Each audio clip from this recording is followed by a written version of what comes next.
हाँ जी, तो welcome to the first session of NISM 8 preparations. हम कुछ भी स्टार्ट करें इसके पहले मैं कुछ थोड़े से ग्राउंड रूल सेट करना चाहता हूँ। आप लोगों की एक्सपेक्टेशन सेट करना चाहता हूँ। मैं मेरा तरीका समझाना चाहता हूँ कि मैं कैसे इस चीज़ को लेके आपके साथ आगे बढ़ूँगा। ठीक है, सो वील जस्ट स्टार्ट।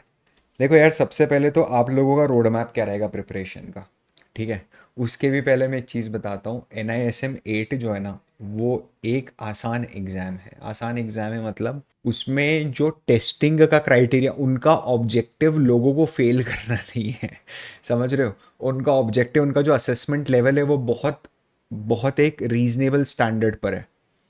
तो क्या मैं बिना कुछ भी करे पेपर दे के आ सकता हूँ? बिल्कुल दे के आ सकते हो। अगर आपने CA पूरा करा हुआ है, if you are a chartered accountant, आपको लगता है कि आप पिछले 10-15 साल से, 10 साल से, 5 साल से मार्केट्स में हो, 4-5 साल से मार्केट्स में हो, समझते हो डेरिवेटिव्स क्या होते हैं, इक्विटी क्या होती है, स्वैप, ऑप्शन, स्ट्रैटेजीज, आपने अगर वो सब चीज़ें प्रैक्टिकली करी, आप जाओ दे के आओ, कोई प्रॉब्लम नहीं है।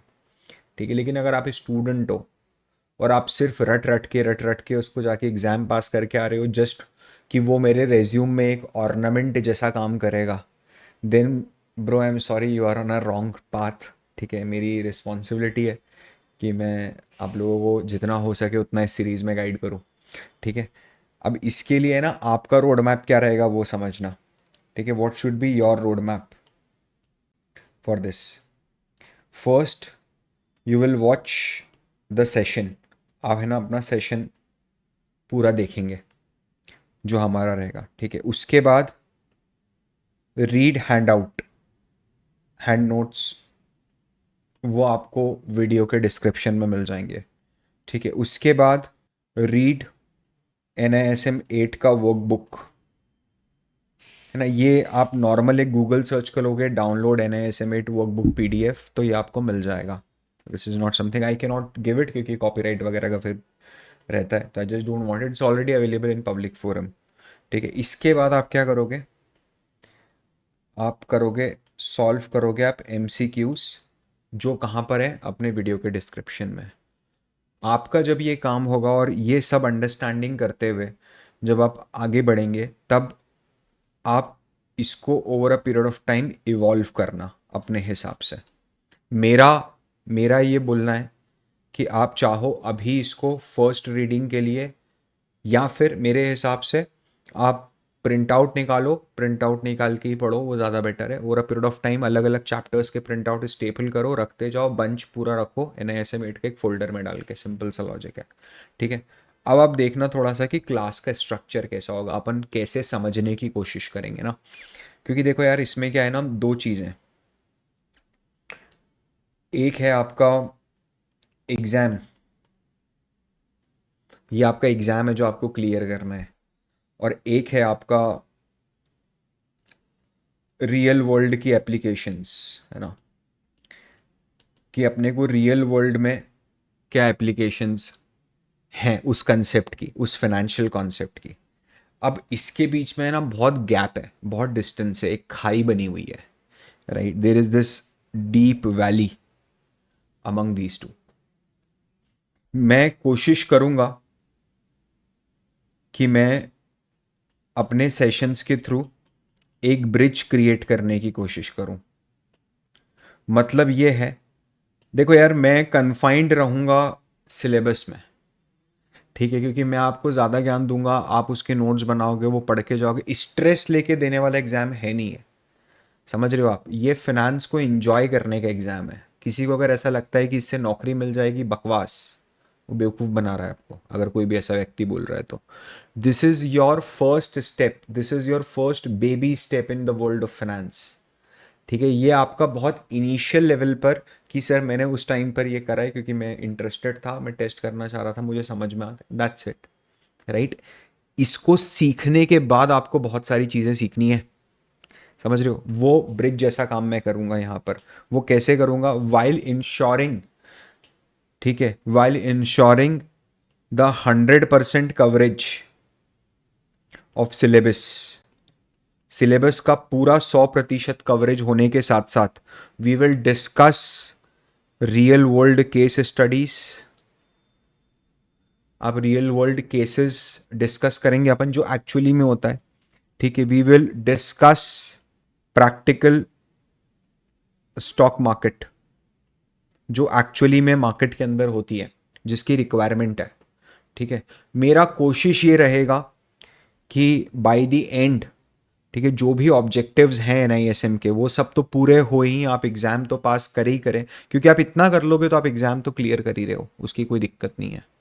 ठीक है, लेकिन अगर इसके साथ साथ एक अपॉर्चुनिटी आपको मिल रही है, ठीक है, मुझे कुछ रिटर्न में नहीं चाहिए, आई डोंट नीड एनीथिंग। ठीक है, you will never see me doing anything और आस्किंग एनीथिंग, राइट। आप यार इस दौरान है ना, मैं ये चाहता हूँ कि ये जर्नी जो बने आपके लिए 100% प्रैक्टिकल जर्नी बन जाए। चलो तो अपन बिना किसी देरी के फटाफट शुरू करते हैं। हाँ जी, तो अपन चैप्टर नंबर 1 स्टार्ट करते हैं। चैप्टर नंबर 1 में हमें क्या बताया गया है, हमें डेरिवेटिव्स के साथ हमारा एक पहला इंट्रोडक्शन दिया गया है। ठीक है, what do you mean by that? इसका मतलब ये है कि डेरिवेटिव्स क्या होते हैं। ठीक है, बहुत बेसिक लेवल पे आपको समझाने की कोशिश करी गई है। डेरिवेटिव्स क्यों अच्छे हैं, ठीक है, ये आपको समझाने की कोशिश करी गई है। डेरिवेटिव्स में क्या रिस्क हैं, ये समझाने की कोशिश करी गई है। कितने तरह के डेरिवेटिव्स होते हैं और डेरिवेटिव मार्केट्स के कौन कौन से पार्टिसिपेंट्स हैं, मोटा माटी यही समझाने की कोशिश करी गई है। डेरिवेटिव्स की हिस्ट्री समझाने की कोशिश करी गई है। ठीक है यार, वो आई डोंट फील कि वो ज़्यादा रेलिवेंट है। मतलब मैं क्यों जाके ईयर्स याद करूँ कि इस साल में ये हुआ, इस साल में ये हुआ, इस साल में ये हुआ।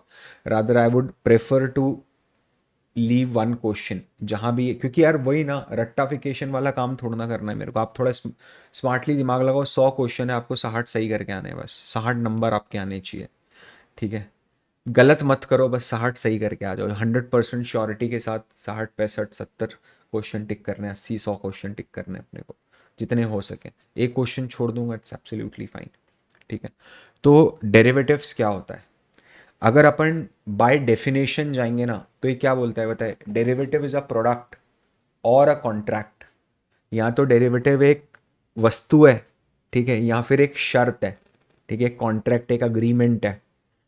और इस प्रोडक्ट की या फिर इस कॉन्ट्रैक्ट की जो वैल्यू है वो डिपेंड करती है एक अंडरलाइंग एसेट पे। मेरे को कुछ भी समझ नहीं आया सर, मेरे को भी कुछ समझ नहीं आया था जब मैंने पहली बार पढ़ा था, भगवान कसम कुछ भी समझ नहीं आया था। ठीक है, मतलब भाई क्या चांद आ गई नई जीवन में ये।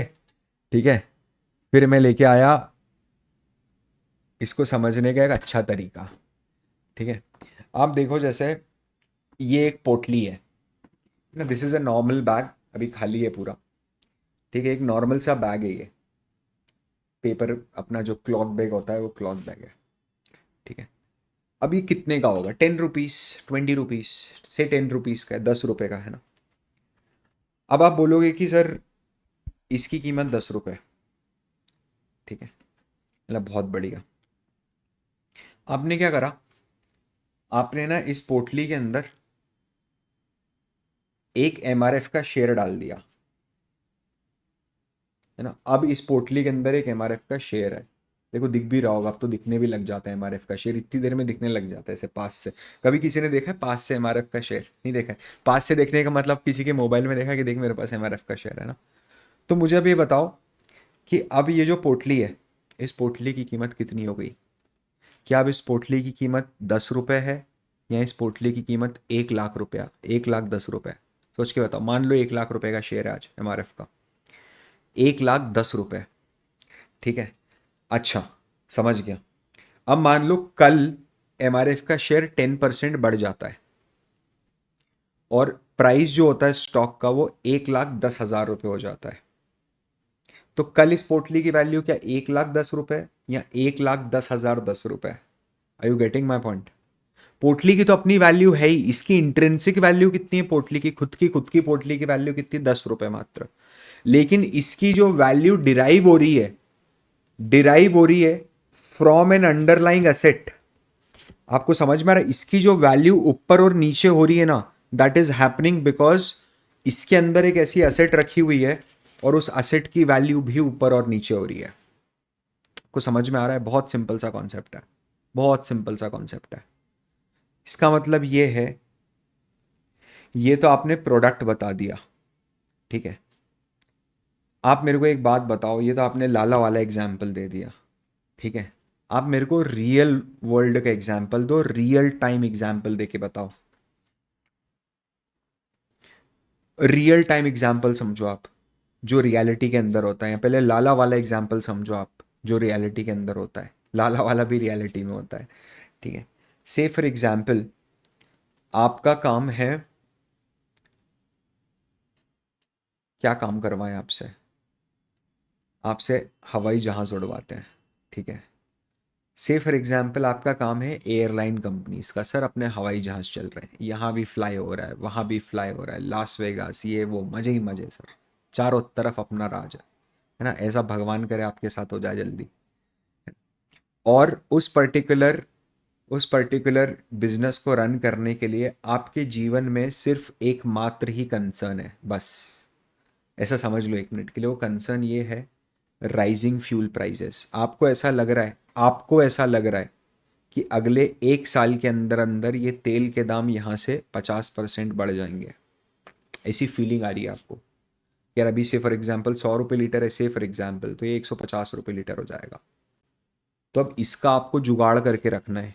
क्या क्या जुगाड़ हो सकते हैं इसके लिए समझना। जुगाड़ ये हो सकता है कि आप तेल आज ही खरीद के स्टोर करके रख लो, समझ रहे हो आप। बट आपको समझना पड़ेगा, हम यहाँ पर कोई प्याज टमाटर नहीं खरीद के रख रहे हैं, हम तेल खरीद के रख रहे हैं। The storage cost is very high to store tel, and that too inflammable oil. समझ रहे हो आप। से फॉर एग्जाम्पल फ्यूल है, वो फ्यूल को इतना टाइम स्टोर करने के लिए गवर्नमेंट परमिशन चाहिए, has to be continuously moving ना। क्यों एक जगह, it's a time bomb, right. That is practically not feasible. Plus it is also financially not feasible. कैसे फाइनेंशियली नॉट फीजिबल? कि मेरे को पूरा पैसा आज देना पड़ेगा ब्रो, जो तेल की रिक्वायरमेंट है मेरी 1 साल बाद की, उसके लिए वाई वुड आई ब्लॉक? मैं मेरी खुद की पूंजी, मेरी खुद की वर्किंग कैपिटल क्यों ब्लॉक करूंगा? बिल्कुल सही है। बिना स्टोरेज के, एक बिना ब्लॉक के, दूसरा बिना स्टोरेज के, ठीक है। तो इन दोनों के बिना क्या कोई तरीका है क्या कि मेरे माथे भी नहीं आ जाए, मेरे को आज खरीदना, मेरे को पोजीशन भी ना लेना पड़े, मेरे को आज पैसा भी ना देना पड़े, लेकिन मेरा रेट मैं आज ही ब्लॉक कर दूं तेल का? तो बोले क्या बात कर रहा है? तो बोले हाँ। तो बोले ऐसा हो सकता है? तो बोले बिल्कुल हो सकता है। तो बोले कैसे होगा? तो बोले एक काम करो, आप है ना बाजार में उतरो, और बाजार में आप कोई ऐसा आदमी ढूंढो, समझना, जिसको ऐसा लग रहा है कि तेल यहां से अगले 1 साल में नीचे जाएगा। समझ रहे हो, आपको लग रहा है ऊपर जाएगा, उसको लग रहा है नीचे जाएगा, और आप दोनों मिलके आपस में शर्त लगवा लो। तो बोले यार मैं अब ऐसे कहाँ ढूंढूं इस आदमी को, आपके साथ ही जेन्युइन प्रॉब्लम है सर, ऐसे कहाँ मिलता है? एक्चुअली बताओ ना, प्रैक्टिकली जो होता है। तो ऐसे नहीं होता कि मैं बाजार में जाके बोल रहा हूँ कि अरे मेरे को लग रहा है तेल ऊपर। It's not like that. There are agents, है ना, डेरिवेटिव एजेंट्स होते हैं, जो एक बैंक से दूसरे बैंक घूमते हैं, उनकी ट्रेजरी ब्रांचेस में जाते हैं यूजुअली, ठीक है। वो आपको बताएंगे, आप उनको बताओ कि मुझे मुझे ऑयल का कॉन्ट्रैक्ट परचेस करना है। मेरे को क्या ऑयल परचेस करना है? नहीं, मेरे को ऑयल का कॉन्ट्रैक्ट परचेस करना है। कोई ऐसा बंदा है क्या जो कॉन्ट्रैक्ट सेल करने को तैयार है? वो बंदा जाके आपके लिए बोला कि सर गोल्डमैन जो बैंक है, जेपी मॉर्गन है, ठीक है, sir JP Morgan is ready to enter into a contract with you. Sir ये समझा दो मेरे को जरा कॉन्ट्रैक्ट क्या है। तो जेपी मॉर्गन मेरे साथ आज ही कॉन्ट्रैक्ट के अंदर आ गई।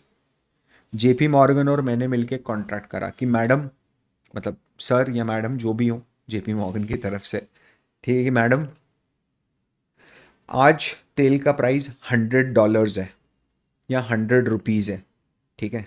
1 साल के बाद आप मुझे $100 के अंदर ही इतना गैलन ऑयल दे देंगे, या $102 के अंदर, या $103 के अंदर, अपन 100 ही ले लेते, सेम प्राइस, ठीक है। तो जेपी मॉर्गन ने ना इस कॉन्ट्रैक्ट को साइन कर दिया कि हाँ हम दे देंगे, समझना। और आपने भी साइन करा कि मैं खरीदूंगा आपसे आके। ध्यान से समझना, दोनों ने एक अग्रीमेंट साइन करा है, लीगल डॉक्यूमेंट है अभी ये। अब क्या हो रहा है पता है? अब जिस भी व्यक्ति के पास ये कागज है, जिस भी व्यक्ति के पास, मान लो 1 मिनट के लिए कि ये बेरर इंस्ट्रूमेंट है, बेरर इंस्ट्रूमेंट मतलब जिसके पास एक कागज है, वो जेपी मॉर्गन जाके कूपन है, मान लो ये ऐसा, जेपी मॉर्गन ने कूपन इशू कर दिया कि ये कूपन लेके आ जाना और हम आपको 1,000 गैलन तेल दे देंगे 100 रुपये पर गैलन पे, something like this, right.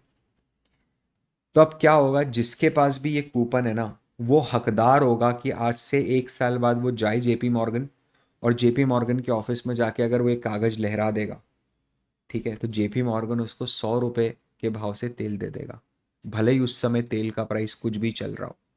JP Morgan आपको 100 रुपये लीटर पे देगा, 100 रुपये गैलन पे देगा, जो वॉट एवर इट इज़, ठीक है। तो क्योंकि आपको क्या लग रहा है कि प्राइस ज़्यादा होगा, समझना, आप तो एयरलाइन चला रहे हो, तो सर मान लो 1 साल के बाद प्राइस 150 रुपये हो जाता है, एक्चुअल में ऐसा होता है कि 1 साल के बाद 150 रुपये हो गया प्राइस। तो क्या मैं जेपी मॉर्गन के पास अगर जाऊंगा ये कूपन लेके, तो क्या जेपी मॉर्गन मेरे को 100 गैलन ऑयल 100 रुपीज़ में दे देगा क्या, 100 रुपीज़ के रेट में, या 150 के रेट में देगा? नहीं, वो आपको ऑयल नहीं देगा। वो क्या करेगा पता है, वो ये बोलेगा देखो 100 रुपीज़ में तो मुझे आपको तेल देना ही था, अभी मार्केट में क्या रेट है, 150 रुपये, आप ये 50 रुपीज़ लेके चले जाओ मेरे से। जो 100 रुपीज़ आप मुझे देने वाले थे वो 100 रुपीज़ इस 50 में मिला, और बाजार से जाके तेल खरीद लो। वो क्या करेगा पता है, वो कमोडिटी में सेटलमेंट नहीं करेगा, वो कैश में सेटलमेंट कर देगा। समझ रहे हो आप मेरी बात क्या हो रहा है? उल्टा सर, इसका उल्टा, मान लीजिए कि अगर उस समय मार्केट में प्राइस 90 रुपीज़ हो गया 1 साल के बाद, और मैं उसके पास गया, समझना, मैं उसके पास गया, तो क्या वो मेरे को 90 में देगा या 100 में? एक तमाशा पड़ेगा। जब लेने गए थे आप ये कूपन लेके, तब आपने 100 रुपीज़ में लेके आए थे। अब जब आप लेने जा रहे हो तब आप 90 रुपीज़ में क्यों मांग रहे हो? कॉन्ट्रैक्चुअल रेट क्या है? What is the contracted rate? Contracted rate is 100, तो आपको उससे 100 रुपये में ही लेना पड़ेगा। दिस इज अ कॉन्ट्रैक्ट, समझ रहे हो आप लीगली बाइंड हो 100 रुपये उसको दे के तेल खरीदने के लिए। सर बट फिर मैं लेने ही नहीं चाहूँगा उससे तेल। You can not do that. ऐसा भी होता है, ऐसा भी होता है, उसको ऑप्शंस बोलते हैं, उसको ऑप्शंस बोलते हैं। ये जो अभी हमने सीखा है ये फॉरवर्ड होता है, दिस इज फॉरवर्ड कॉन्ट्रैक्ट, है ना, कि हमने एक फॉरवर्ड डेट का रेट आज ही बुक कर लिया, दैट इज फॉरवर्ड कॉन्ट्रैक्ट। लेकिन इसमें दोनों पार्टीज को ऑनर करना पड़ेगा, जो भी नुकसान होगा या फायदा होगा उसका कैश सेटलमेंट आपस में होगा। आई होप ये अभी तक आपको समझ में आया होगा मैं क्या समझाने की कोशिश कर रहा हूँ। This is like the majority part of our today's lecture, that what is derivative. Believe me, इसके बाद सब हवा हवाई है, कुछ भी नहीं है उसके अंदर ऐसा जो देख के आप खुश हो जाओ, जिसको देख के आपका जीवन सार्थक हो जाए, ऐसा कुछ भी नहीं है सेशन में, इस चैप्टर में रादर। ठीक है, क्या आपको समझ में आया? या तो कोई प्रोडक्ट, ये पोटली, या तो कोई कॉन्ट्रैक्ट जिसकी वैल्यू डिराइव करती है किस चीज के ऊपर, एक अंडरलाइंग एसेट पे। सर ये प्रोडक्ट में मेरे को अंडरलाइंग एसेट समझ में आ गई कि इस प्रोडक्ट के अंदर एमआरएफ का share is the underlying asset, इसके अंदर क्या है वो मेरे को समझ में नहीं आया। हाँ, आपने तो बताया भी नहीं कि इसकी वैल्यू कैसे हिलेगी, ये तो आपने सिर्फ फंक्शनिंग बताई अभी तक कॉन्ट्रैक्ट की, है ना, कि ऐसा होगा कि उसने उस दिन अगर इतना रेट हुआ तो ये होगा और वो होगा। समझना ध्यान से, मान लो ऐसा हो जाए कि आप ये कॉन्ट्रैक्ट 100 रुपये में लिखवा के लेके आए जेपी मॉर्गन से 1,000 गैलन का, और आज से 3 महीने के बाद तेल का रेट 130 रुपया चल रहा है मार्केट में, 130 रुपीज़, 30% अप्रिसिएशन इन 3 मंथ्स, मैसिव मैसिव रैली। ऐसा होता नहीं है इतना जनरली, बट होता है, कभी कभी हो जाता है, ठीक है। क्या आपके पास, समझना है इधर, क्या आपके पास इस डॉक्यूमेंट के कारण, इस कॉन्ट्रैक्ट के कारण, इस कूपन के कारण एक एब्सोल्यूट पावर है क्या, कि आप अगर चाहो, समझना, आप अगर चाहो तो उस ऑयल को, ठीक है, उस ऑयल को 100 रुपये में खरीद सकते हो जिसका रेट 130 रुपये चल रहा है। डेफिनेटली टाइम डिफरेंसेस है, बट आई होप आप भावनाएं समझ पा रहे होगे। तो क्या ये कॉन्ट्रैक्ट की वैल्यू बढ़ रही है क्या? अब अगर कोई मेरे से कॉन्ट्रैक्ट खरीदने आता है तो क्या मैं उसको 100 रुपये में दे दूंगा? ये 100 रुपये का कॉन्ट्रैक्ट में क्यों दूंगा? मार्केट में रेट ही 130 चल रहा है भाई। समझ रहे हो बात? तो कॉन्ट्रैक्ट तो सर 1 साल बाद का है ना, रेट तो आज डिसाइड होगा ना, रेट तो प्राइस आज का मिल रहा है ना आपको मार्केट में, कमोडिटी का प्राइस तो आज हिल रहा है ना। आज मतलब 200 हो गया तो क्या 100 रुपये में बेच दूं क्या आपको मैं? नहीं। समझ में आ रहा है आप लोगों को ये चीज़? तो कोई भी मुझसे अगर ये कॉन्ट्रैक्ट लेने आता है और इस कॉन्ट्रैक्ट में मुझे प्रॉफिट हो रहा है, मतलब मैंने 100 में कॉन्ट्रैक्ट किया है और वो कॉन्ट्रैक्ट आज, वो जो ऑयल है, वो उस ऑयल का कीमत 140, 50, 60, 70 चल रहा है, से फॉर एग्जाम्पल 50 रुपीज़ चल रहा है, 150 रुपीज़, 50% अप्रिसिएशन। तो मैं ये कॉन्ट्रैक्ट किसी को भी 100 रुपये में क्यों दूंगा? अब तो इसकी वैल्यू बढ़ चुकी है। इसकी वैल्यू क्या हो चुकी है सर? आइडली, अगर आइडलिस्टिक मार्केट देखें, ऐसा मार्केट जिसको परफेक्ट कंपटीशन मार्केट बोला जाता है, तो आइडली तो इसकी वैल्यू 50 रुपये बढ़ जानी चाहिए। 150 रुपये में आप ये कॉन्ट्रैक्ट बेचोगे, है ना? क्योंकि बायर शुड बी इनडिफरेंट कि वो कॉन्ट्रैक्ट खरीदे या जाके ऑयल खरीद ले। लेकिन सर ऐसा होता नहीं है, तो इसलिए आप हल्का सा कम में बेच दो। से फॉर एग्जाम्पल, आई होप आपको डेरिवेटिव का मतलब अच्छे से समझ में आया होगा। अगर आया है, समझना, अगर आया है वाकई में, तो आप मेरे को कमेंट में प्लीज़ नीचे लिख के बताओ। ये आपका पहला होमवर्क है। I also try to give you multiple homeworks. क्या कमेंट करना होमवर्क है? हाँ, कमेंट करना होमवर्क है तुम्हारी बार। बिल्कुल कमेंट करना होमवर्क है, ठीक है? यूट्यूब बाबा को हैप्पी करना है अपने को। इधर ध्यान दो। दूसरी चीज़ सर, ये अंडरलाइंग असेट में क्या क्या चीज़ें हो सकती है? कॉन्ट्रैक्ट जो होते हैं, क्योंकि प्रोडक्ट आपको बहुत कम मिलेंगे जिनको डेरिवेटिव प्रोडक्ट बोलोगे आप, मिल जाते हैं, ऐसी बात नहीं है। लेकिन जो कॉन्ट्रैक्ट होते हैं, अपने को बात तो कॉन्ट्रैक्ट पे करनी है। We are a finance professional और we are a budding finance professional, तो हमको बात तो पूरी कॉन्ट्रैक्ट पे करनी है। तो ये इस कॉन्ट्रैक्ट में क्या क्या अंडरलाइंग असेट है? जैसे अभी तो आपने ऑयल रख दिया, तो क्या इसके अलावा गोल्ड भी होता है क्या? बिल्कुल होता है। सिल्वर भी होता है, बिल्कुल होता है। उसको सिल्वर फ्यूचर बोलते हैं, सिल्वर फॉरवर्ड बोलते हैं। क्या स्टॉक्स भी होते हैं? बिल्कुल स्टॉक्स भी होते हैं। क्या कमोडिटीज भी होती हैं? कमोडिटीज भी होती हैं। क्या फॉरेक्स भी होता है? फॉरेक्स भी होता है, फॉरेक्स डेरिवेटिव्स होते हैं। क्या इंटरेस्ट रेट होता है? इंटरेस्ट रेट डेरिवेटिव्स होता है। ओके। क्या वेदर का डेरिवेटिव होता है क्या? तो बोले वेदर का डेरिवेटिव मतलब कि दो लोग मिलके, दो ऑर्गेनाइजेशन मिलके शर्त लगवा लें कि अगर वेदर 40 डिग्री से ज़्यादा गया इस समर में, तो मैं आपको इतने पैसे दूंगा। और आप, मिलना, हाँ होता है। तो बोले सर सही में होता है? होता है। कौन लेता है इनको? लेती है भाई जो कंपनीज क्लाइमेट से इफेक्ट हो जाती है, जो एडवर्स क्लाइमेट से जिनके ऑपरेशन से इफेक्ट होते हैं। ठीक है कि फॉर एग्जाम्पल अगर इस साल समर में किसी भी कारण से टेम्परेचर 35 डिग्री से ऊपर नहीं गया सेंट्रल इंडिया का, से फॉर एग्जाम्पल, ठीक है, तो आप मुझे इतना पैसा दोगे। ये कॉन्ट्रैक्ट कौन खरीदेगा? वीबीएल, वरुण बेवरेजेस लिमिटेड जैसी कंपनी खरीदेगी। अरे खरीदती नहीं, कि एग्जाम्पल के तौर पे बता रहा हूँ। क्यों? क्योंकि 35 डिग्री से ऊपर अगर पारा जाएगा नहीं, तो people will buy less cold drink, they will suffer the loss in their regular operations. The ice cream companies, they will suffer the loss in their regular operations. Sir बारिश गिर गई, इन सब से हेज करने के लिए, खुद को प्रोटेक्ट करने के लिए लोग ऐसे कॉन्ट्रैक्ट्स में इंटर हो जाएंगे। बिल्कुल सही है। तो सर आप बोल रहे हो वेदर पे भी होता है क्या? क्लाइमेट पे तो समझ में आया, वेदर पे भी होता है। वेदर पे भी होता है, रेन पे होता है, रेनफॉल पे होता है। रेन, आपका दूसरा होमवर्क, होमवर्क नंबर 2, राइट? आपको जाके गूगल पे सर्च करना है अबाउट फलोदी। पी, फकौली नहीं, पंचायत, फलोदी, पी PHALODI, फलौदी। ठीक है, PHALODI, फलौदी। ठीक है, फलौदी करके राजस्थान में एक गांव है। वहाँ बोला जाता है कि उस पर्टिकुलर छोटे से कस्बे में साल का 4,000 से 6,000 करोड़ रुपए का सट्टा लगता है, लोग आपस में ही लगाते हैं।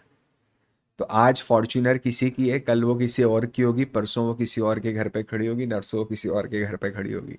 इकोनॉमी है, इकोनॉमी के अंदर आपस में इकोसिस्टम बना रखा है, उसके अंदर सट्टेबाजी होती है। तो क्रिकेट विकेट पे तो लगाते ही लगाते हैं, लेकिन जब मौसम बन गया बारिश का, तो बारिश पे सट्टा लगा दिया कि क्या बारिश गिरेगी क्या। समझना, हमारे इंदौर में भी लगता है सट्टा सराफे में। समझ रहे हो? इसी चीज़ पे कि बारिश गिरेगी क्या। आर यू गेटिंग मैं? अच्छा, बारिश अगर गिर गई, तो जो आपने देखी ऐसी ऐसी जो शेड्स, ऐसे ऐसे कर्वी जो टीन्स होती हैं, जो दुकानों के बाहर, दुकानों की छत पे लगी होती है to protect them from rains, है ना? ऐसे कर्वेचर वाले जो होते हैं, तो उसमें से इतनी बारिश गिरेगी क्या कि उसमें से पानी टपकने लग जाए। भाई इस पे भी सट्टा लगता है, मजाक नहीं कर रहा हूँ। इसको तपड़िया या ऐसा कुछ बोलते हैं। जो पुराने लोग हैं, जिनके गुजरात में पुराने लोग हैं, वो बताना, जो राजस्थान से बताना, जो इंदौर से हो आप, कमेंट्स में बताना, लगते हैं इन चीज़ों पे सट्टे। ठीक है, रेगुलर मार्केट्स में लगते हैं। जब गवर्नमेंट इन सब चीज़ों को लीगलाइज कर देती है, समझ रहे हो? अब जब गवर्नमेंट इन सब चीज़ों को लीगलाइज कर देती है, कि स्टैंडर्डाइजेशन लेके आ जाती है, उसको रिकॉग्नाइज कर लेती है, तब उसको डेरिवेटिव बोला जाता है। इन शर्तों को डेरिवेटिव, अंडरलाइंग एसेट कुछ भी हो सकता है सर। क्या अंडरलाइंग एसेट वाटर हो सकता है, पानी की कीमत हो सकता है? अभी शिकागो मर्केंटाइल एक्सचेंज करके एक बॉडी है, अपन आ रहे हैं उसके ऊपर, ठीक है? तो शिकागो मर्केंटाइल एक्सचेंज एक बॉडी है, उस बॉडी ने वाटर डेरिवेटिव्स स्टार्ट करें very recently, very very recently, right? चलिए अपन आगे बढ़ते हैं। हाँ जी, तो अब अपन समझते हैं कि डेरिवेटिव्स का इवोल्यूशन कैसे हुआ, ठीक है? अब थोड़ा सा ज़रा ये चीज़ समझना, आप इसमें प्रॉब्लम क्या आ रही है, जो मैंने आपको पहले भी बताया था कि ये आपकी वर्कबुक है, like this is the bare text जिस पे आप रिलाई करते हो। ये सिलेबस है जो NISM ने रिलीज़ किया है, ठीक है? तो इसमें क्या हो रहा है, अगर मैं देखूंगा तो इसमें ईयर्स पे आ गए एक पॉइंट ऑफ टाइम के बाद, कि 1973 में ये चीज़ हुई, 75 में ये हुआ, 77 में ये हुआ, 82 में। We don't need to learn, we don't need to remember this कि किस साल में क्या हुआ। जैसे यहाँ पर भी आप देखोगे तो ईयर्स में बात हो रही है बहुत, कि इस पर्टिकुलर डेट पर रिपोर्ट सबमिट करी। मैं नहीं चाहता कि आप कोई रट के जाओ यार इस पर्टिकुलर सिलेबस में कुछ भी, ठीक है? तो अभी थोड़ा सा जरा आप ये समझना कि मैं आपको ये चीज़ एक ब्रीफ हिस्टोरिकल ओवरव्यू दे देता हूँ, ताकि आपको मोटा माटी अंदाज़ा हो जाए। उसके बाद जब आप इसको रीड थ्रू करोगे तो आप अपने आप को कहानी के सारे सिरे जोड़ लोगे, ठीक है? बट मैं फिर बोल रहा हूँ, just don't remember, just don't cram years, we don't need that, ठीक है? तो यार हिस्ट्री ऑफ डेरिवेटिव्स की अगर मैं बात करूँ तो ये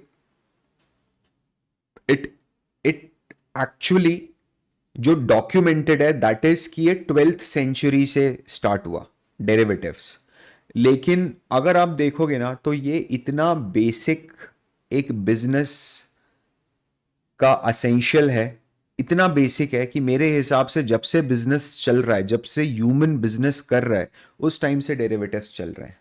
क्योंकि क्या होता था, जो आप ऑर्डर बुकिंग करते हो, समझ रहे हो आप, जो आप ऑर्डर बुकिंग करते हो कि मेरे को आप 3 महीने के बाद ये माल भेजना, ये लो 5% 10% एडवांस, ठीक है? तो वो ऑर्डर भी आपका एक कॉन्ट्रैक्ट ही होता है।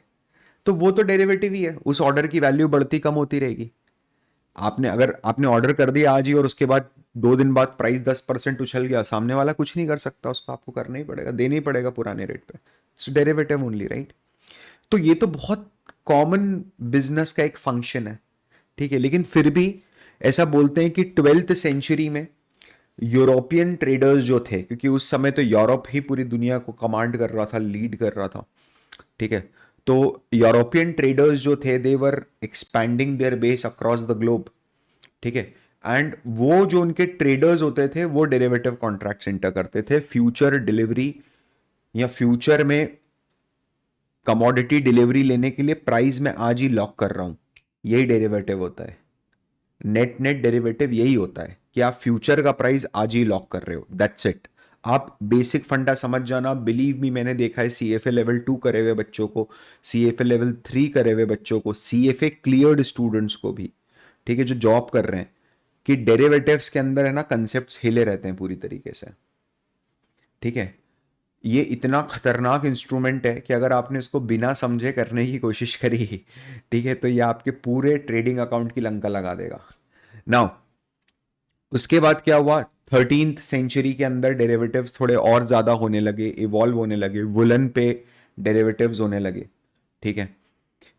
16th सेंचुरी में जो ट्यूलिप मेनिया हुआ था, कि वो ट्यूलिप के जो फ्लावर्स होते हैं उसकी कीमत, ट्यूलिप बल्ब्स बोलते हैं उनको, उसकी कीमत रातों रात 1000% बढ़ गई, ठीक है? तो वो ट्यूलिप मेनिया हुआ था, बबल था, वर्स्ट हो गया। आप लोग चाहो तो उसको एक आप थर्ड होमवर्क ले लो अपना, आप चाहो तो आप उसके बारे में थोड़ा पढ़ना, रिसर्च करने की कोशिश करना क्या हुआ था।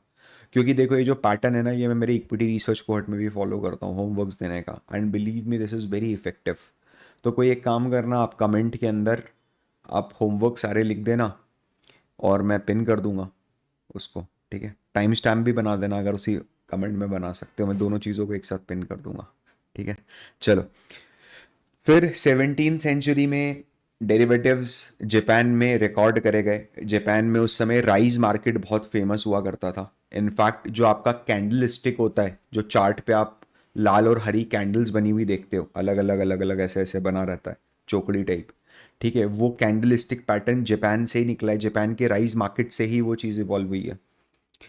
फिर उसके बाद फाइनली 18th सेंचुरी में, ठीक है, 1848 1850 के आसपास यूएस में शिकागो मर्केंटाइल एक्सचेंज जो है वो वर्ल्ड का पहला ऑर्गेनाइज्ड एक्सचेंज बना। मैं समझाता हूं दोनों में क्या डिफरेंस है।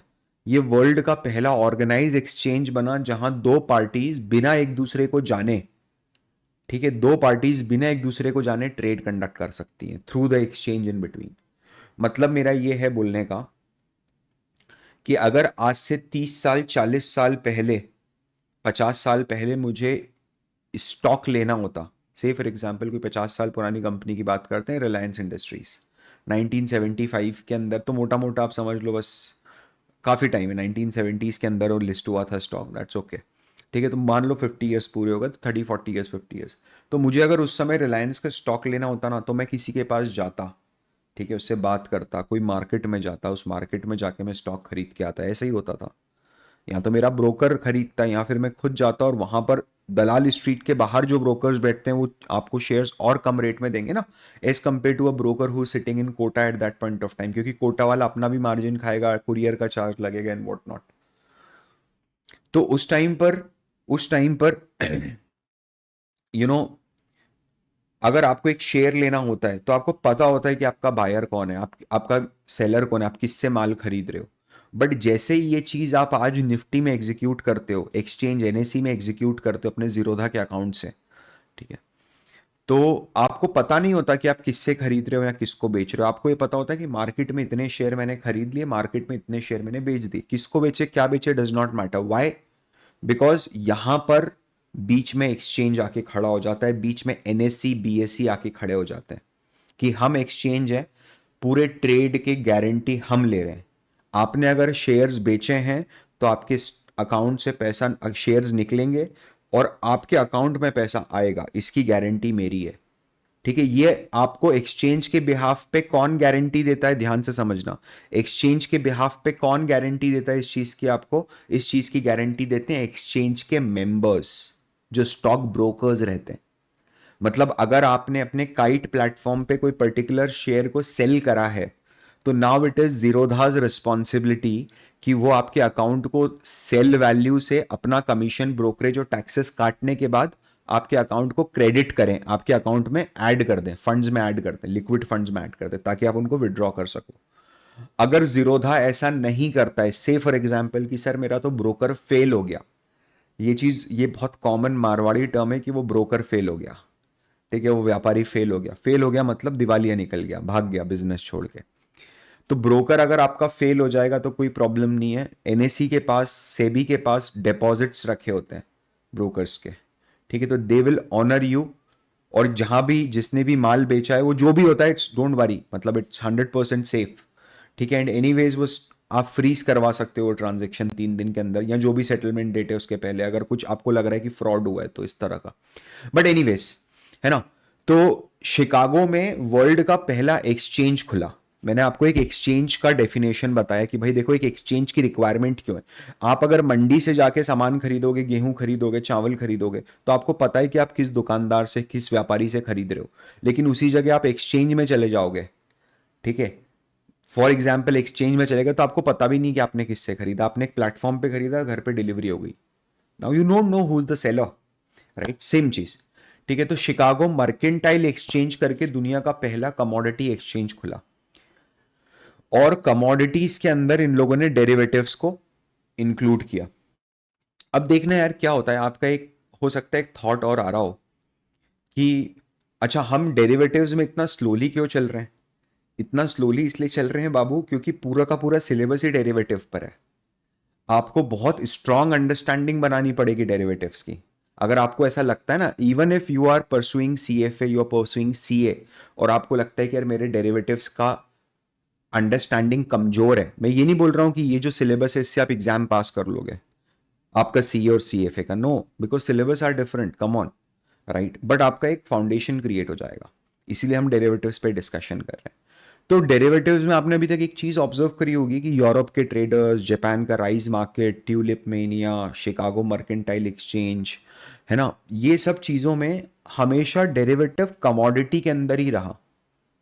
मर्केंटाइल एक्सचेंज मतलब कमोडिटी एक्सचेंज था, शिकागो कमोडिटी एक्सचेंज, राइट। तो हमेशा वो डेरिवेटिव जो था वो कमोडिटी में रहा। What was the reason behind it? Because derivatives were never meant to made money और मेक मनी। डेरिवेटिव कभी भी पैसा बनाने के लिए लाया ही नहीं गया था। आप समझ रहे हो? डेरिवेटिव सिर्फ आपका पैसा बचाने के लिए लाया गया था। ये बहुत बड़ा स्टेटमेंट है, आपको ये कंसेप्ट समझना पड़ेगा। Derivative is not a money making instrument, rather it is a hedging instrument, it is a risk management instrument. ये रिस्क मैनेजमेंट इंस्ट्रूमेंट है, समझ रहे हो आप? सर दोनों में डिफरेंस क्या है? बहुत डिफरेंस है। तो लोग क्या आज डेरिवेटिव से पैसा नहीं बनाते हैं? मैंने क्या बोला? इनिशियली व्हेन इट ब्रॉट, जब शुरुआत में डेरिवेटिव्स को लाया गया तो रीजन ये था कि जो जेन्युइनली खरीदना चाहता है, जिसको एक्चुअली में सोयाबीन खरीदना है आज से 6 महीने के बाद, वो व्यक्ति सोयाबीन का रेट आज ही फ्रीज कर दे और उस समय जाके डिलीवरी भी ले गुड्स की, ना कि सिर्फ कैश में सेटलमेंट करे। ये इनिशियल डेरिवेटिव था। जैसे ही एक्सचेंज आया, एक्सचेंज ने बोला ये कोई डिलीवरी विलीवरी वाला काम अपन नहीं करेंगे, अपन कैश में सेटलमेंट करेंगे। तो कैश में सेटलमेंट होने लगा। जैसे ही कैश में सेटलमेंट होने लगा, समझना, क्योंकि क्या होता है, जो सामान्य एक आम गैम्बलर होता है वो कभी भी डिलीवरी बेस्ड डेरिवेटिव्स नहीं लेगा। कारण क्या है? उसको डिलीवरी लेनी पड़ेगी गुड्स की। अगर आपने आज बाय के कॉन्ट्रैक्ट में इंटर हुआ हो कि मैं 6 महीने बाद सोयाबीन 100 रुपीज के रेट में बाय करूंगा, आज 93 रुपीज है, से फॉर एग्जाम्पल ये 95 रुपीज है, आज 95 है, मैं 6 महीने बाद 100 में बाय करूंगा, आपको लग रहा है 120 जाएगा इसलिए आप 100 में बाय कर रहे हो, है ना। 95 में तो देगा भी नहीं होता, आज अवेलेबल है। मैं धीरे धीरे बढ़ाऊंगा आपका नॉलेज, डोंट वरी। आप बोलोगे कि फर्स्ट सेशन में तो आपने गलत बता दिया था, फिर नहीं, बिकॉज दिस इज रिक्वायर्ड। मैं अभी यहां से सीधे आपको लेके चले जाऊं कि डेरिवेटिव में ब्लैक एंड शोल्स मॉडल लगता है, समझ रहे हो आप? वो तो बहुत हायर स्टैंडर्ड, बहुत हाई लेवल ऑफ डेरिवेटिव है। मेरे को पहले आपकी प्रैक्टिकल अंडरस्टैंडिंग तो बनाने दो, ठीक है। सो डेरिवेटिव इनिशियली ओरिजिनल ट्रेडर्स के लिए लाया गया, जिन लोगों को अपना एक्चुअल ट्रांजेक्शन हेज करना था। फिर एक्सचेंज ने बोला कि नहीं, ये डिलीवरी हटाओ, यहां से एक्चुअल ट्रांजेक्शन हटाओ। एक्चुअल ट्रांजेक्शन आप हमेशा मार्केट प्राइस पे करो जाके। जो आप आज प्राइस लॉक करो, जो डिफरेंस आएगा वो कैश में सेटल करो, ठीक है, बढ़िया। तो यहां तक क्या हुआ ना, यहां तक ट्रेडर इन्वॉल्व थे एक्सचेंज में। बट बाद में दूसरे लोगों की भी बत्ती जली कि क्या एक्सचेंज का मेंबर होने के लिए, या क्या एक्सचेंज में ट्रेड करने के लिए, स्टॉक मार्केट में ट्रेड करने के लिए, कमोडिटी मार्केट में ट्रेड करने के लिए, क्या मुझे एक्चुअल में ट्रेडर होना जरूरी है क्या? शिकागो मर्केंटाइल एक्सचेंज ने ऐसी कोई शर्त तो नहीं रखी थी। तो क्या हुआ, जिन लोगों के पास थोड़ा कैपिटल था वो सब लोग शिकागो मर्केंटाइल एक्सचेंज के मेंबर्स बने शुरुआत में। And they were not traders, they were just interested in the movement of the goods, right, and want to earn the cash without having the burden of delivery, of holding the goods. मैं 3 महीने 4 महीने तक का contract कर सकता हूं ना, अगर मुझे 4 महीने 5 महीने की तेजी दिख रही है तो मैं 1 साल तक का भी कर सकता हूं, एक्चुअल में मार्केट्स में होता है। तो ऐसे करते हुए डेरिवेटिव्स के अंदर लोगों ने प्रॉफिट मोटिव से एंट्री करना शुरू करी। एंड देखते ही देखते देखते ही देखते ये मार्केट धीरे धीरे स्प्रेड हुआ। जब डेरिवेटिव इंडिया में आने की कोशिश हुई तो इट हैपेंड इन 1996। 1996 में पहली बार बात चली कि यार कैसे भी करके डेरिवेटिव्स को इंडिया में लाया जाए, इंडियन मार्केट्स में लाया जाए। Why we should not have all the fun, right, जो यूएस मार्केट्स कर रहे हैं। आप देखो उसमें भी आप 100 साल पीछे थे, वो 1878 में लेके आए थे ऑलमोस्ट, ठीक है, ऑलमोस्ट 1878 में लेके आए थे और आप 1996 में लेके आए ऑलमोस्ट, ठीक है। तो ये सब बातचीत हुई, कमिटी फमिटी बनी, मत करना इतना, क्या करना है याद करके अपने को, क्या कमिटी बनी, साल भर बाद कोई जीवन में आपसे पूछने नहीं वाला है, ठीक है। तो ये कमिटी वगैरह बनी एंड उसके बाद डेरिवेटिव्स लाए गए। लास्ट ईयर इंडिया का जो डेरिवेटिव मार्केट था वो वर्ल्ड का सबसे बड़ा डेरिवेटिव मार्केट बना, सबसे बड़ा डेरिवेटिव मार्केट बन गया पूरी दुनिया का। ठीक है।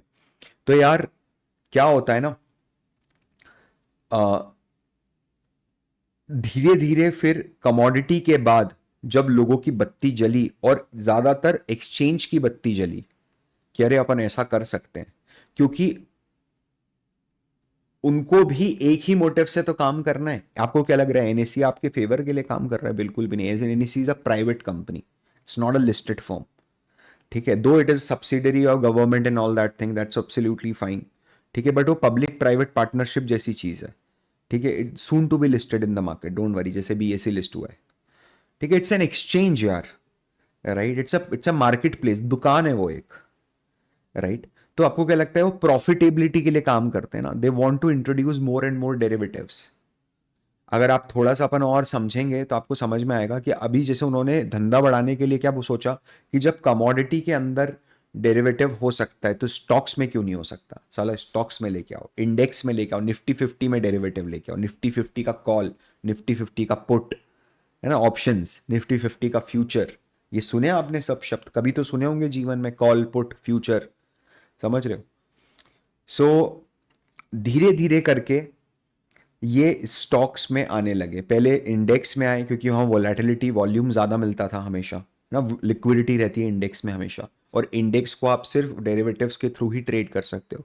स्टॉक्स में आए, ठीक है, और अब ऐसी हालत हो गई है कि छोटे छोटे बच्चे डेरिवेटिव की ट्रेडिंग कर रहे हैं।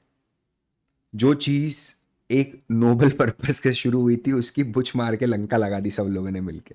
मतलब वो बच्चा 2,000 रुपये लगा रहा है इस उम्मीद में कि ये 100% हो जाएगा, मेरे को 4,000 मिलेंगे। मानो मेरी बात, आप लोगों में से कितने लोग हैं जिन्होंने हीरो और जीरो कॉल्स खेले हैं? पहले मैंने भी खेले हैं।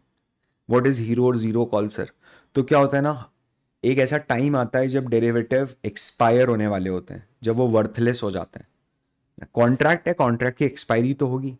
कोई भी कॉन्ट्रैक्ट 4 महीने का हुआ तो चौथा महीना जिस दिन खत्म हो रहा है उस दिन कई कॉन्ट्रैक्ट्स ऐसे होते हैं जिनकी वैल्यू बहुत कम हो जाती है, जैसे 5 रुपए हो गई, और फिर मार्केट में कोई सडन मूवमेंट आता है और उनकी वैल्यू बढ़ के 50 रुपए हो जाती है, 10x। तो बोले सर क्या क्या बात कर रहे हो, 10x हो जाती? नहीं भाई, 100 गुना भी हो जाती है, 500 रुपए भी हो जाती है। सर एक मिनट, आप ये बोल रहे हो 5 रुपए वाली चीज की वैल्यू 500 रुपए हो जाती है? मैं बोल रहा हूं 2,000 रुपए भी हो जाती है। आपने देखा नहीं है अभी, आप इसको कहीं नोट करके रखना, मैं आपको आगे समझाने की कोशिश करूंगा। जब 5 रुपए का आइटम, और कितनी देर में होता है सर ये चीज, कितने आवर्स में होता है? आवर्स में नहीं होता, मिनट्स में होता है, मिनट्स में। तो बोले क्या बात कर रहे हो सर, मिनट्स में होता है? मैंने बोला हाँ भाई। तो बोले 5 रुपए की चीज को, 5 रुपए के डेरिवेटिव कॉन्ट्रैक्ट को की वैल्यू को 1,500 2,000 जाने में कितना टाइम लगता है, कितने मिनट्स लगते होंगे? 15-20 मिनट? मैंने बोला नहीं, it can even happen in 5 minutes also, 3 minutes also, it can happen in 2 minutes also. It all depends कि मार्केट कितनी तेजी से फटा है।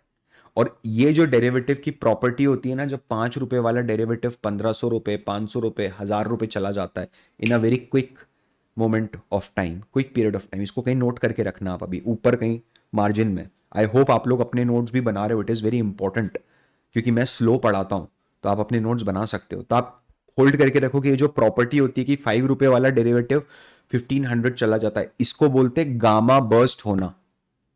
स्टॉक का गामा फट गया, समझ रहे हो? इसको गामा बर्स्टिंग बोलते हैं। नाउ प्लीज अंडरस्टैंड, अपन बात करेंगे इसके ऊपर आगे, अभी मत उस पर दिमाग लगाओ, ठीक है? तो ये तो हिस्ट्री थी, और ऐसे करते करते डेरिवेटिव्स मार्केट में आ गए। सर क्या मुझे डेरिवेटिव की ट्रेडिंग करनी चाहिए? बिल्कुल भी नहीं। Please, I am an educationist, मैं यहां पर आपको मेंटरिंग देने बैठा हूं, आपको गलत रास्ते पर नहीं लेके जाऊंगा। सर इसका मतलब आप ये बोल रहे हो कि जो भी लोग डेरिवेटिव की ट्रेडिंग करते हैं क्या वो सब लोग गलत काम कर रहे हैं? बिल्कुल भी नहीं। समझना, मेरा ये बोलना है कि आप मिनिमम मिनिमम मार्केट में, जैसे फॉर एग्जांपल से कि सर मेरे को तो ट्रेडर बनना है, ठीक है, मुझे तो ट्रेडर बनना है, तो आप है ना मिनिमम ब्रो मार्केट के अंदर 5 to 10 years इक्विटी कैश में ट्रेडिंग करो। पहले जितना आपके पास पैसा है उतने से ट्रेडिंग करो, ट्रेडिंग को एज अ प्रोफेशन परसीव करो, rather than going on hope. आप एक फ्रेमवर्क बना के एंट्री और एग्जिट लो, समझ रहे हो?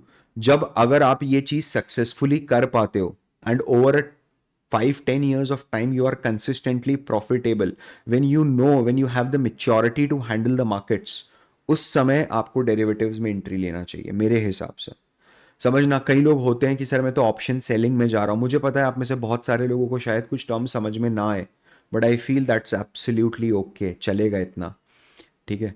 तो कुछ लोगों को लगता है कि सर मैंने तो ऑप्शन सेलिंग स्टार्ट करी, I am profitable, congratulations to you, because as far as I know 10% of the people are profitable, you know, 1 out of 10 people is person is profitable, और उसमें भी समझना जो 10% है वो क्या इतना प्रॉफिट कमा पा रहे हैं कि वो घर पैसा लेके चले जाएं, या सिर्फ वो बेयरली प्रॉफिटेबल है, क्योंकि किसी का अगर नेट प्रॉफिट 500 रुपये भी आ रहा है तो प्रॉफिटेबल की कैटेगरी में होगा, but that 500 rupees is nothing to you ना, बिकॉज आपने क्या करा, आपने 5 लाख 5,95,000 का प्रॉफिट बनाया और 5,90,000 का लूज कर दिया, तो ये 5,000 रुपये बच गए आपके अकाउंट में कैश में, क्या करोगे आप इसका? Can do, but you are still profitable. It's, see, अगर आप जेन्युइनली डेरिवेटिव से पैसा कमा रहे हो, सैल्यूट टू यू, बट मेरा ये बोलना है ब्रो आप सब लोगों के लिए, डेरिवेटिव में क्या होता है ना, डेरिवेटिव की ट्रेडिंग करने से क्यों मना करा जाता है? डेरिवेटिव्स को बोला जाता है, फिनेंस में डेरिवेटिव को बोला जाता है that it's a double edge sword, it's a weapon of mass wealth destruction. आपको पता भी नहीं चलेगा आपके अकाउंट में जो 20 लाख रुपए के आपने डेरिवेटिव कॉन्ट्रैक्ट ले रखा है, अगले दिन आप सुबह उठोगे 9:15 बजे, मार्केट खुलेगा और वो 20 लाख रुपए के कॉन्ट्रैक्ट 1 लाख रुपए के रह जाएंगे। सर क्या बात कर रहे हो, डरा दिया आपने, बिल्कुल सही बात है, ये डराने वाली बात नहीं है। मैंने एक्सट्रीम दूसरा भी तो दिखाया, 5 रुपए वाला 1500, तब तो खुश हो गए थे बहुत, तब तो ये बोला नहीं कि आप होप दे रहे हो। दोनों एक्सट्रीम दिखाना इसलिए जरूरी है that it's a very risky bet, समझना, it's highly highly risky bet with, it's a highly risky bet with very less probability of making profits. Are you getting my point? इतनी इतनी जबरदस्त रिस्की बेट, इतना कम probability of profit, मैं क्यों अपना उधर उस जगह पर जाऊंगा ना। वो अपना चार्ली मंगर सर ने एक चीज बोली थी that if I know that where my death lies I will never go there. जब मुझे पता है कि उधर मौत लिखी हुई है तो मैं क्यों जाऊंगा, राइट? तो मेरा ये बोलना है कि आप ऐसा चीज अगर आपको एक्चुअली में करना भी है, वैसे तो जब तक आप स्टूडेंट हो आपको ट्रेडिंग नहीं करना चाहिए, because you have no right to risk your parents hard earn money. जब आप अपना खुद का कमाओ, जब आप इतने मेच्योर हो जाओ, आप सीख लो, उसके बाद आप करो अपने हिसाब से ट्रेडिंग। टिप्स विप्स पे रिलाई मत करो, एजुकेशन पे रिलाई करो, नॉलेज पे रिलाई करो अपने। तो डेरिवेटिव्स ग्रो हो रहे हैं, कोई प्रॉब्लम नहीं है, लेकिन डेरिवेटिव्स के साथ हमें ग्रो नहीं करना है इतनी तेजी से ना, क्योंकि पैसा खत्म हो जाएगा। अपने को वो काम करना नहीं, अपने को सीखना है, अभी वेल्थ क्रिएट करनी है लॉन्ग टर्म। कभी बात करूंगा मैं आपसे इस इन्वेस्टिंग वगैरह के ऊपर भी फ्यूचर में, ठीक है। तो जैसे डेरिवेटिव ग्रो करने की बात करी, तो व्हाट इज द रीजन जिनके कारण डेरिवेटिव्स ग्रो होते हैं? Number one is increased volatility. Volatility का क्या मतलब है? जैसे अगर किसी भी स्टॉक की वोलैटिलिटी 15% है, समझना, तो वो स्टॉक या तो 15% ऊपर चला जाएगा या 15% नीचे चला जाएगा, दैट इज वोलैटिलिटी, ठीक है। तो अगर सर ऐसे किसी स्टॉक की वोलैटिलिटी 40-50% है, तो हाँ, तो वो स्टॉक या तो 50% ऊपर चला जाएगा या 50% नीचे। तो ऐसे अगर किसी भी चीज की वोलैटिलिटी इंक्रीज हो रही है, तो क्या उस स्टॉक के अंदर या उस पर्टिकुलर असेट में जिसकी प्राइस मूवमेंट बहुत ज्यादा हो सकती है फ्यूचर में, क्या लॉजिकल नहीं बनता कि आप उसका प्राइस आज ही लॉक करो? जैसे ही आप उसका प्राइस लॉक करोगे, यू नीड डेरिवेटिव्स। तो जैसे जैसे कमोडिटीज की वोलैटिलिटी बढ़ती जा रही है, तेल, क्रूड ऑयल, राइट, से फॉर एग्जाम्पल अभी अगर मान लो मिडिल ईस्ट पे कोई बम मार दे बड़ा, इसराइल, राइट, ईरान पे बम मार दे बड़ा, suddenly the demographics, the global geopolitical conditions will change, right? The price of the crude will shoot up like anything.